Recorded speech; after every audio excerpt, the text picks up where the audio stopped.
Center.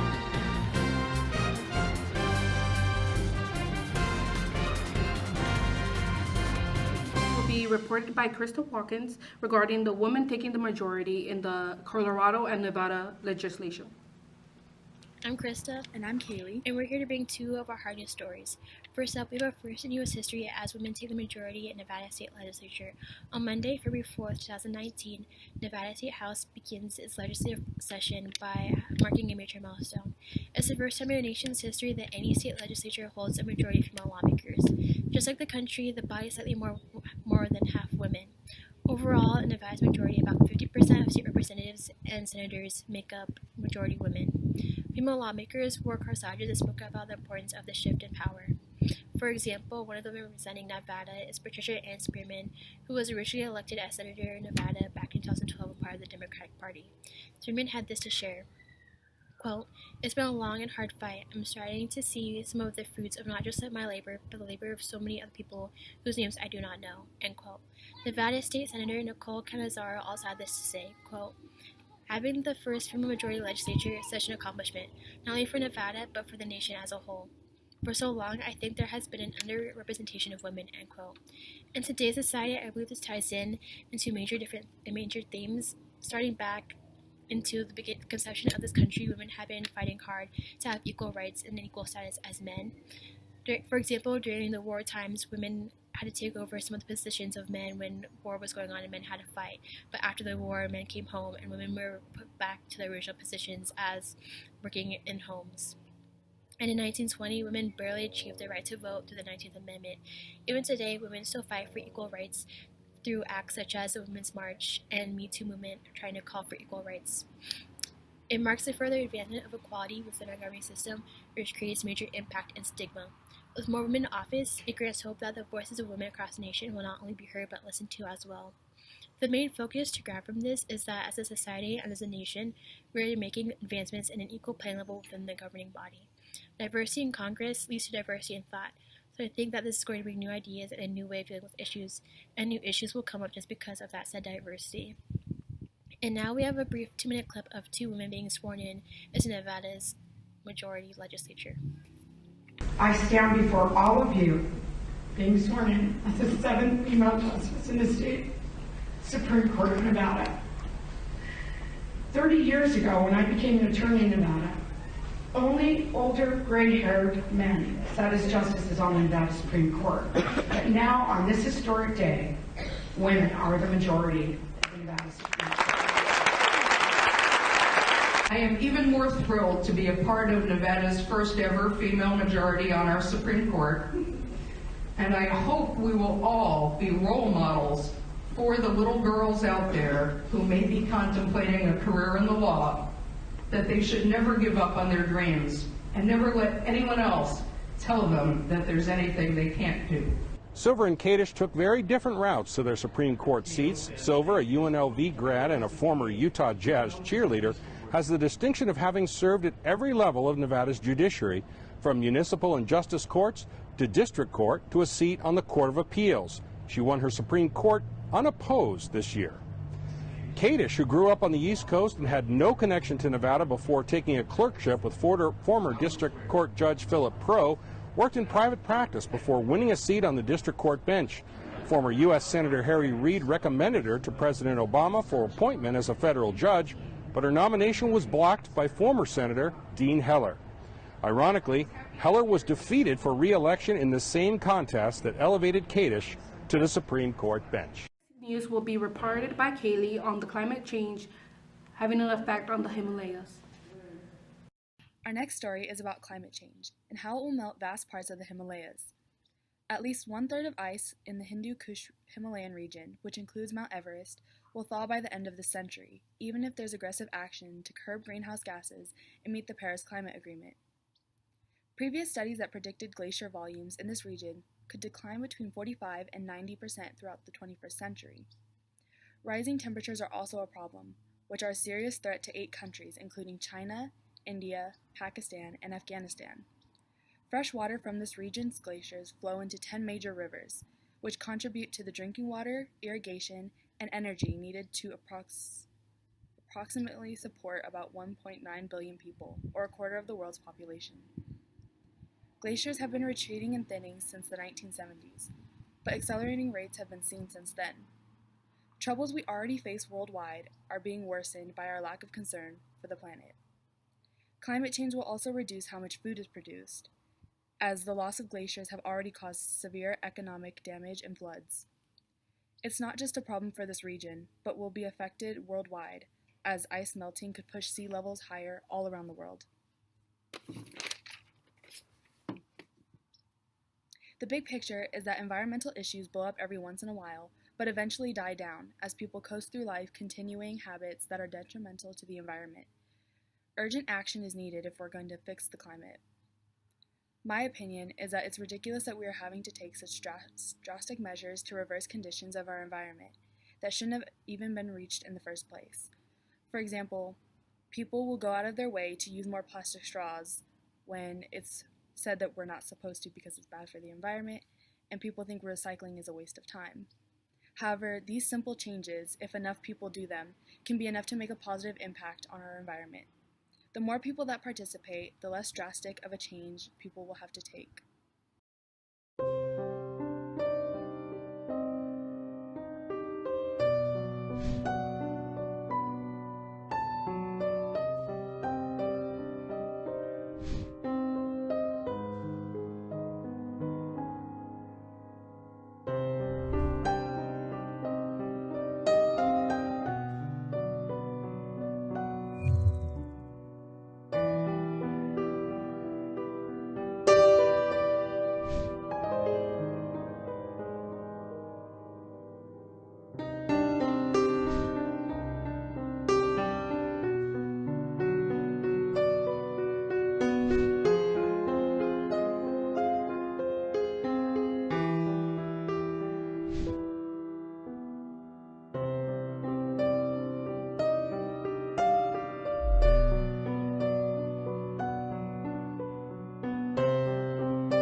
Let's go to Amanda Salvador, who will discuss Duke University's controversial issue.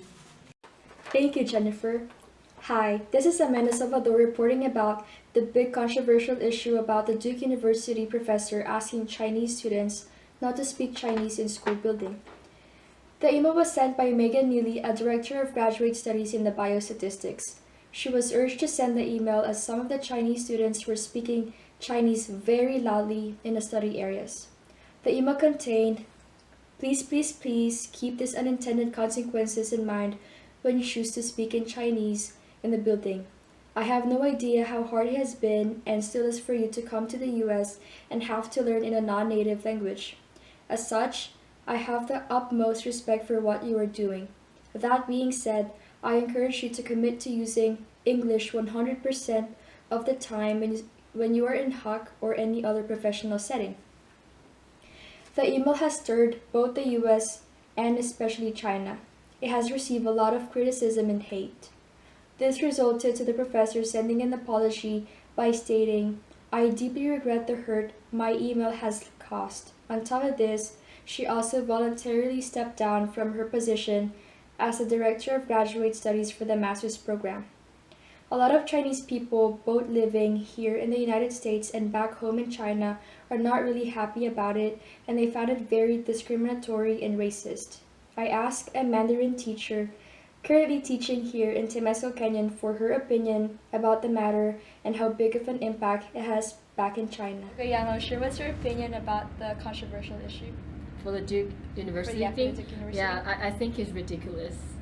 Yeah, I don't know why they send out email like that. I don't understand it.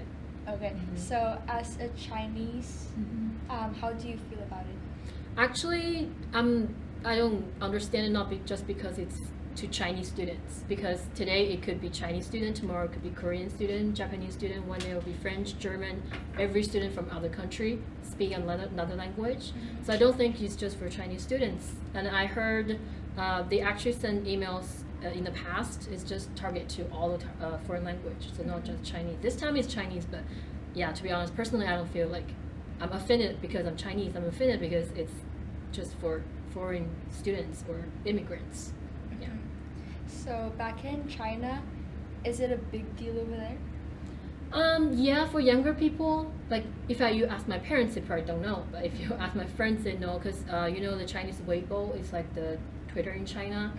They have discussion about this, and many people feel it's just not making any sense. Like why you cannot speak your own language, because language is so important in one's culture.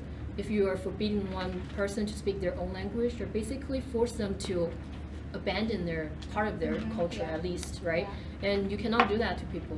They can choose to maintain their own cultural identity. They can speak their own language as long as they can use English to perform their daily, life or work or education.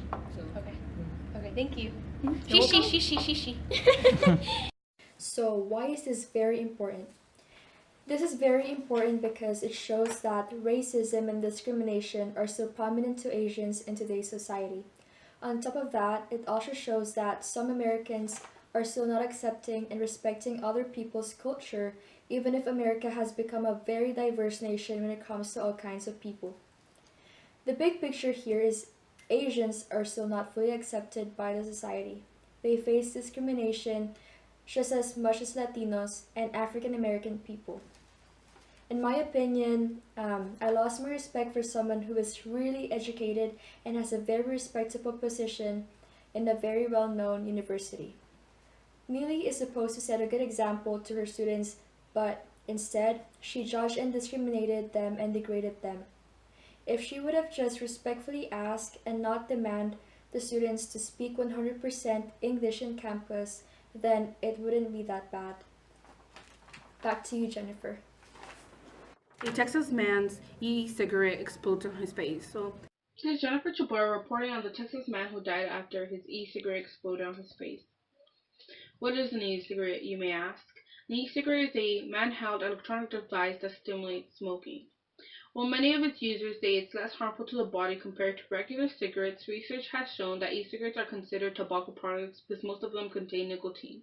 They also contain ultrafine particles, diacetyl, and heavy metals, which have been linked to serious lung disease. The Texas man, William Brown, died after he had a hemorrhage on his brain left from the debris of the exploding vape pen.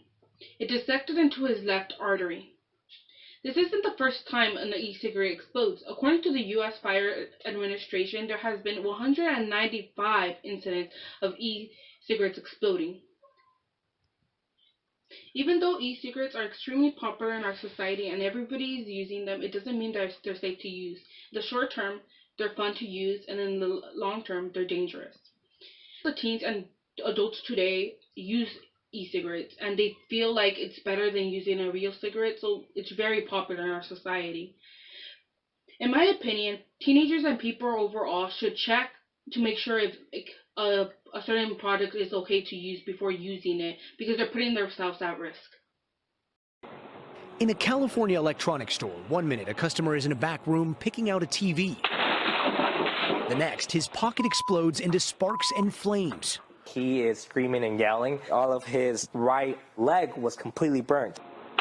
It's the latest e-cigarette to explode in a long list of similar cases across the country.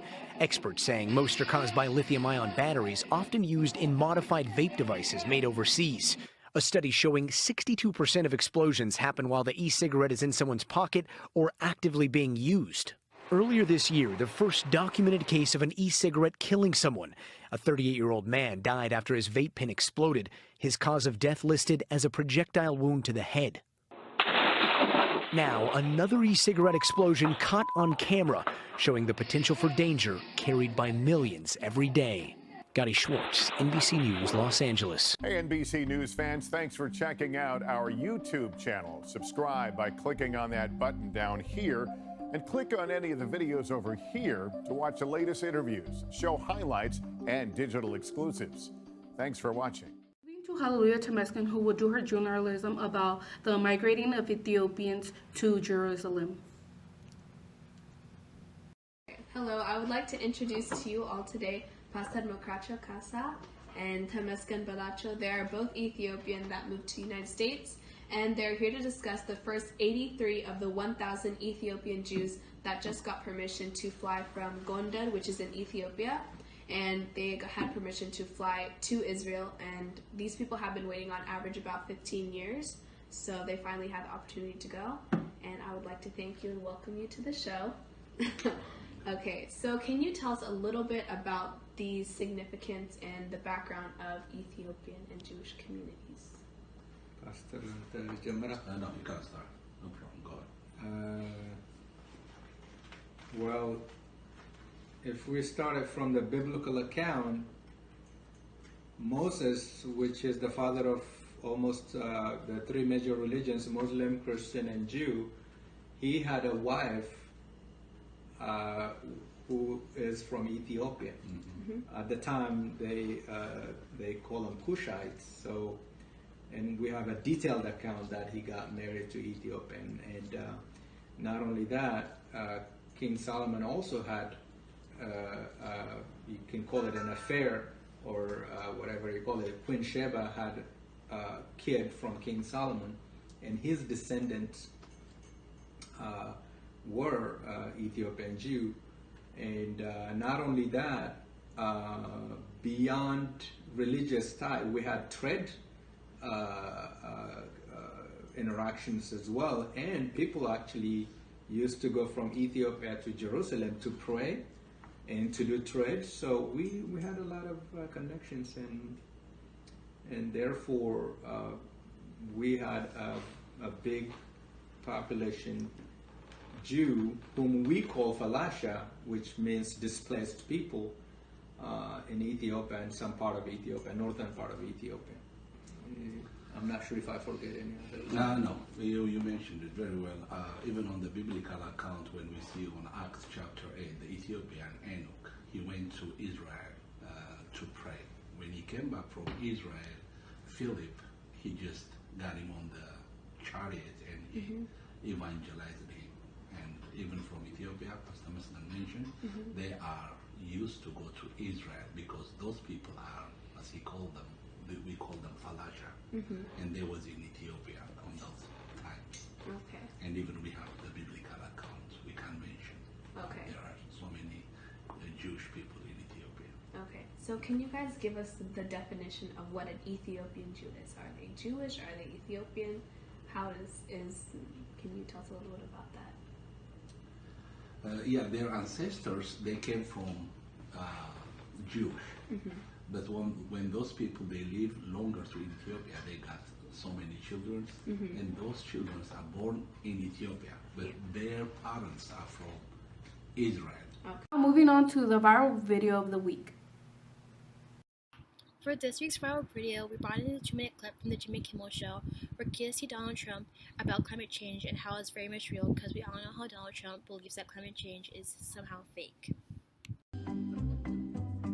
Hi, Mr. President. Today I want to tell you about climate change. Don't get angry, Mr. President. It's just science. Like gravity. You don't get mad about gravity, right? Well, climate change is just like that. It's caused by the greenhouse effect, which was first demonstrated by John Tyndall way back in 1859. That's before even you were born. In a greenhouse, sunlight shines in and warms up the air. When the energy tries to go out, it gets trapped in the glass, warming the air inside even more. Woo, that's hot. Well, the Earth's atmosphere works just like a giant greenhouse. It's huge. Sunlight gets reflected back by water vapor and also by greenhouse gases like carbon dioxide and methane. So the more greenhouse gases you add to the atmosphere, the more energy gets trapped. Makes sense, right? And we've been adding a lot of greenhouse gases lately. Look!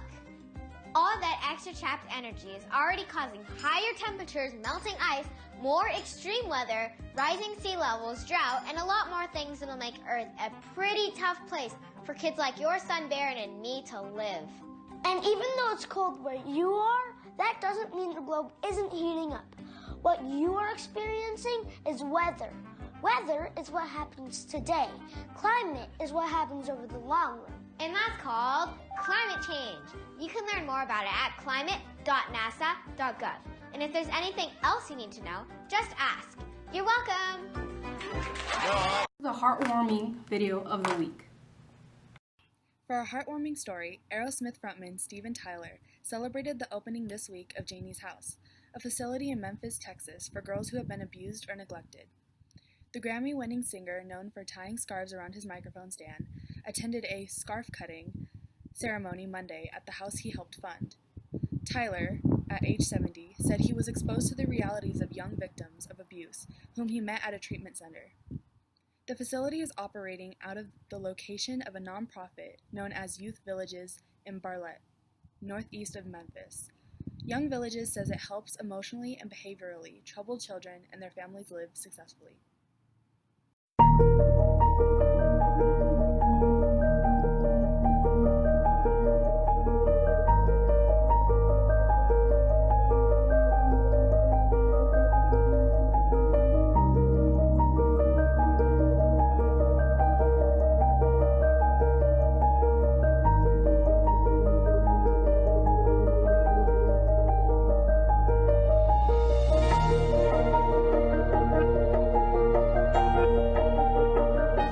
When my song Janie's Got a Gun was released, I was overwhelmed and inspired by thousands of letters I received from my fans. Fans who had experienced that kind of neglect and abuse themselves.